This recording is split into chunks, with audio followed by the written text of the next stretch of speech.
Hello, ഇന്ന് ഞാൻ എൻ്റെ വീട്ടിലേക്ക് പോവുകയാണ് കേട്ടോ. അമ്മ വിളിച്ചിട്ടുണ്ടായിരുന്നു, നല്ല ചക്ക കിട്ടിയിട്ട് നമുക്ക് ചക്കപ്പുഴുക്ക് ഉണ്ടാക്കാം എല്ലാവർക്കും കൂടെ എന്ന് പറഞ്ഞു. അപ്പോൾ യുവയാണെങ്കിൽ പോയ പാടന്നെ അമ്മമ്മൻ്റെ മേലിൽ കയറി കുത്തിരിക്കുന്നുണ്ട്. അത് കഴിഞ്ഞപ്പോൾ അത് അമ്മ ചക്ക നന്നാക്കുകയാണ്. അമ്മമ്മ ഉണ്ട്, എല്ലാവരും കൂടെ ഇരുന്നിട്ടാട്ടോ നന്നാക്കിയത്. പിന്നെ തേങ്ങ ചിരകാൻ അച്ചു വന്നു കേട്ടോ. ആൾ കുളിച്ച് കഴിഞ്ഞിട്ട് വന്നത്. അപ്പോൾ ആളെ മുടി ഇങ്ങനെ നിൽക്കുന്നതിനെ കൊണ്ട് ഞങ്ങൾ വെളിച്ചപ്പാട് എന്നൊക്കെ പറഞ്ഞിട്ട് ഇങ്ങനെ കളിയാക്കും കേട്ടോ. അങ്ങനെ ചക്കയൊക്കെ കഴുകി മഞ്ഞപ്പൊടിയും ഉപ്പും കറിവേപ്പിലയും ഇട്ട് കുറച്ച് വെള്ളം ഒഴിച്ചിട്ടാട്ടോ അടുപ്പത്ത് വേവിക്കാൻ വെക്കുന്നത്. അതിൻ്റെ ഇടയിൽ അമ്മ ദാ മുളകിട്ട നല്ല മത്തിക്കറി ഉണ്ടാക്കുന്നുണ്ട്. ഇപ്പോഴേ കാണുമ്പോൾ വായിൽ കൊതിയാവുന്നുണ്ട് വീഡിയോ എഡിറ്റ് ചെയ്യുമ്പോഴും.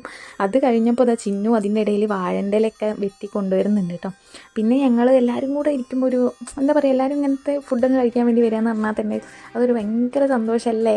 ഇതിനേക്കാളും ടേസ്റ്റ് നമ്മൾ ആ എല്ലാവരും കൂടെ കൂടുമ്പോഴുള്ള സന്തോഷം വേറെ തന്നെയാണ്. അങ്ങനെ അത് കഴിഞ്ഞ് കുറച്ച് ചക്ക വെന്ത് കഴിഞ്ഞപ്പോൾ അമ്മ തേങ്ങ കരച്ച കൂട്ട് അതിലേക്ക് ഒഴിച്ച് അത് കഴിഞ്ഞ് കടുകും കറിവേപ്പിലയും മറ്റൽമുളകൊക്കെ ഇട്ടിട്ട് വറവും ഇട്ടിട്ടോ. അങ്ങനെ നല്ല ചക്കപ്പുഴുക്കും നല്ല മുളകിട്ട മത്തിക്കറി ഇലയിലേക്ക് വിളമ്പിട്ടോ. ഞാനാണെങ്കിൽ മത്തി കഴിക്കില്ല കേട്ടോ, കറി മാത്രം കൂട്ടുള്ളൂ. പിന്നെ വീഡിയോയ്ക്ക് വേണ്ടിയിട്ട് ഒരു ഷോയ്ക്ക് മത്തി ഒഴിച്ചതാണ് കേട്ടോ. എല്ലാവരും കൂടെ ഇങ്ങനെ വട്ടത്തിലിരിക്കുമ്പോൾ അത് ടേസ്റ്റ് ആണല്ലോ. ശ്രീക്കുട്ടിയും വിനീതേച്ചിയും എല്ലാവരും ഉണ്ടായിരുന്നു കേട്ടോ.